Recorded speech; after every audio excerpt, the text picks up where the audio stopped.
Gulli Danda. Gulli Danda is an amateur sport played rather like cricket. It is an informal street game played in the rural areas and small towns all over South Asia as well as Cambodia, Turkey, and Italy. The game is played with two sticks, a large one called a danda, which is used to hit a smaller one, the gulli. This story, written by the famous Urdu and Hindi author Premchand, is a charming account of village life.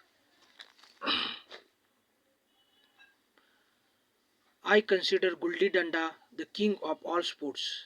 Even now, whenever I see boys playing Gulli Danda, I have a great desire to join them.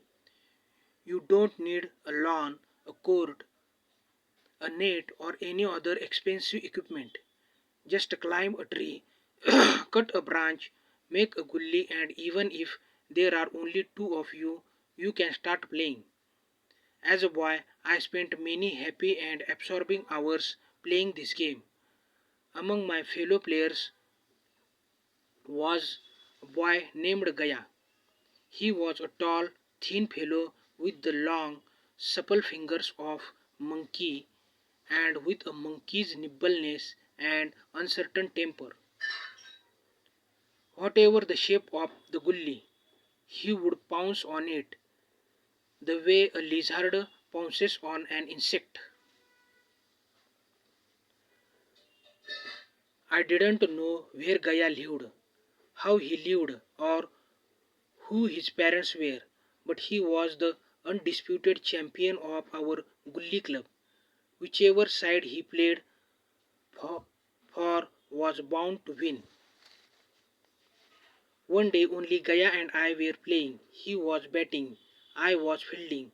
It was strange that one could spend the whole day batting, but even a minute of fielding seemed irksome. I tried all means, including foul ones, which on such an occasion seemed permissible to put an end to my fielding. But Gaya would not let me go until I had got him out. When all my attempts to wriggle out of fielding failed, I tried to run home. Gaya caught hold of me and said fiercely, "Let me complete my turn before you go." You battled with great gusto. When it's your turn to field, why are you running away? If you bat the whole day, do you accept me to go on fielding the whole day?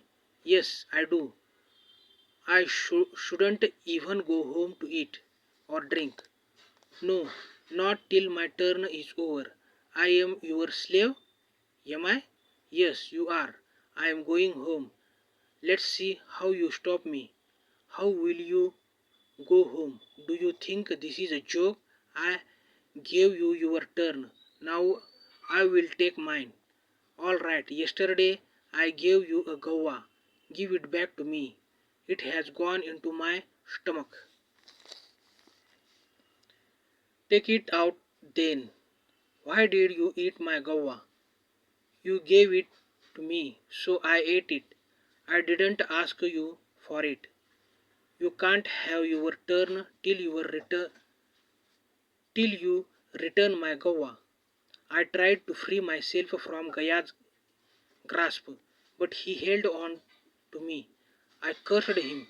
He cursed me in return and slapped me. I beat him.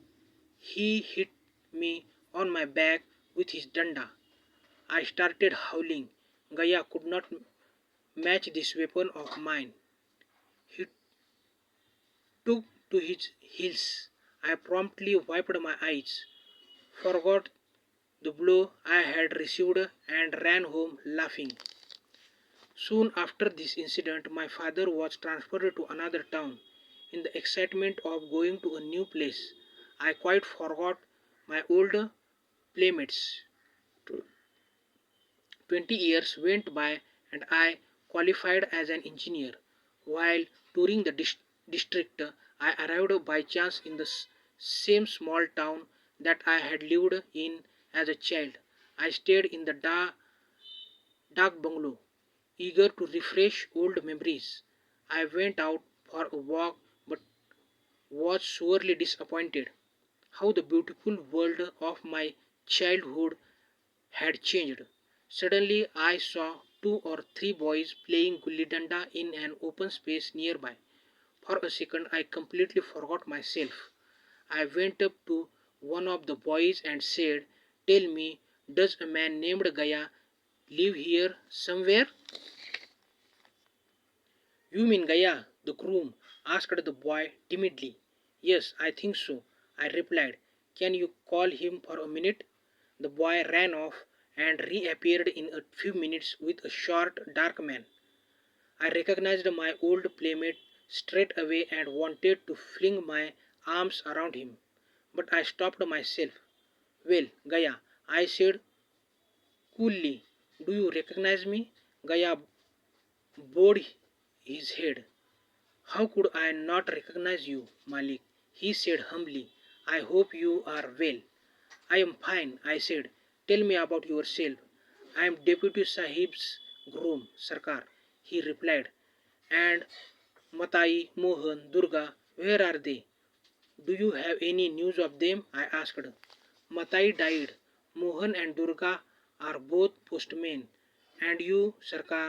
"I am the engineer of this district. Do you still play gulli danda?" I asked. Gaya looked astonished. "Where is the time, Malik?" he said. "I have to earn my living." "Come," I said. "Today you and I will play gulli danda. You bat, I will field. I have not forgotten that I owe you a turn at batting."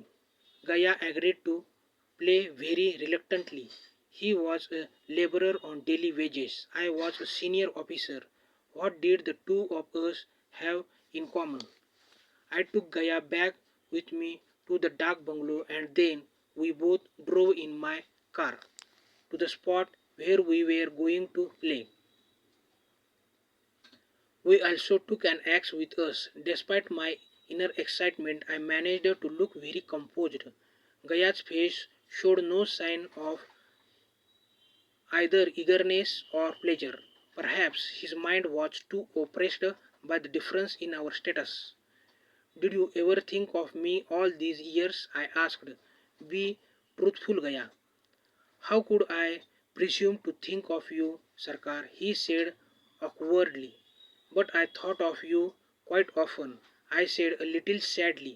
"I still remember that blow you gave me with your danda." "That was long ago, Sarkar. Please do not remind me of it." Gaya looked very sorrow. "Wah," I said. "Why not? That memory remains the sweetest memory of my childhood." We were now about 3 miles away from the town. Everything was quiet and peaceful. The sky was lit by the rays of the evening sun. I rapidly climbed a tree and cut a branch to make a gully and the danda. Then we began playing. I hit the gully, making it leap up in the air. Gaya tried to catch it, but it fell behind him. He seemed to have lost his old dexterity. No gully had ever escaped Gaya when we were children. I started batting. I was out of practice, but I made up for my lack of skill by cheating at every opportunity. Gaya watched without saying a word. How accurate his aim used to be in the old days. His gully had never failed to hit the danda. Now it missed the danda every time. After I had been batting for half an hour, the gully did hit the danda once, but I refused to acknowledge the fact. Surprisingly, Gaya did not argue. Had we been children, Gaya would have climbed on my back by now and never allowed me to get away with such deceit. But now it was the easiest thing to make a fool of him. He had forgotten everything. After a minute, the gully hit the danda again, and this time as loudly and unmistakably as a pistol shot. It hit, Gaya declared joyfully. Did it? I said, pretending to look very puzzled. I didn't see it hit, but it made a loud noise. Gaya protested. Perhaps it hit a brick, I said. Even I was amazed at the extent of my tampering with the truth. Both Gaya and I had seen as well as heard the gully hitting the danda, but he accepted my preposterous suggestion about the brick. I began betting again, but now I was feeling sorry for Gaya, the simpleton. So when he hit the danda for the third time, I graciously allowed him to bet. Should we not continue the game tomorrow? Asked Gaya. It's getting dark. No, no, I said, not wanting to give him a chance to play a good long innings the following day. Gaya started batting, but very poorly. In a few minutes he was out. You can bat again if you like, I said generously. No, he said, it is really getting dark now. We drove back to the town as darkness fell and lamps were being lit. Before leaving me, Gaya said, there will be a gully danda match here tomorrow. All the old players will play. Will you come fix the time and I will tell the others? I told him to organize the match early in the evening and went to see it the following day. It was a group of about 20 players and included several of my old classmates. The rest were young men whom I did not know. The game began. I watched her sitting in my car. Gaya's performance that day astounded me.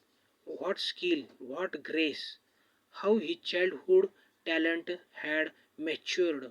All his awkwardness of the previous day had disappeared. Seeing the way he sent the gully flying through the air like an arrow, I realized that had he played with me so expertly the day before, I would definitely have been reduced to tears. During the game of the young men tried to be a little high-handed. There was an argument between him and Gaya, but such was Gaya's anger and authority that the youth had to retreat his words. Now I knew that Gaya had not played with me one day before. He had only pretended to play. I cheated, but he showed no anger. That was because he was indulging me like you indulge a child, allowing me to win. I was an officer. He was a poor man. This fact stood between us like a wall. Now I could get indulgence from him, politeness from him, but not comradeship. As children, we were equals, but now I was no match for him, only an object of pity. Gaya had grown bigger. I had become smaller, adapted from the story